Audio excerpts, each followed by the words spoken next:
అందరికీ నవరాత్రి శుభాకాంక్షలు. అందరూ చాలా హ్యాపీగా ఉన్నారు కదా, అమ్మాయిలు అబ్బాయిలు ఆంటీలు అందరు కలిసి. అమ్మాయిలు ఎందుకంటే మంచిగా రెడీ అయ్యి బతుకమ్మ ఆడొచ్చని, అబ్బాయిలు ఎందుకంటే అమ్మాయిలు మంచిగా రెడీ అయ్యి బతుకమ్మ ఆడడానికి వస్తారు, మంచిగా చూడొచ్చని. ఏమంటారు? కరెక్టేనా నేను చెప్పింది? అందరు బతుకమ్మ ఆడి ఎంజాయ్ చేస్తుంటే నేను మాత్రం హాస్పిటల్ చుట్టూ తిరగాల్సి వస్తుంది. ఎందుకంటే లాస్ట్ 1 month బ్యాక్ టైఫాయిడ్ వచ్చింది.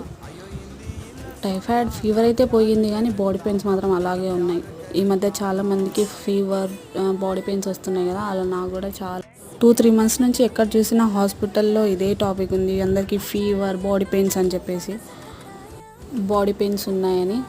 సర్లే, నా గురించి వదిలేయండి. కానీ మీరు ఎలా సెలబ్రేట్ చేసుకుంటున్నారు బతుకమ్మ? చాలా హ్యాపీగా, చాలా గ్రాండ్గా సెలబ్రేట్ చేసుకుంటున్నారా? మా ఏరియాలో అయితే ఇలా సెలబ్రేట్ చేసుకుంటున్నారు.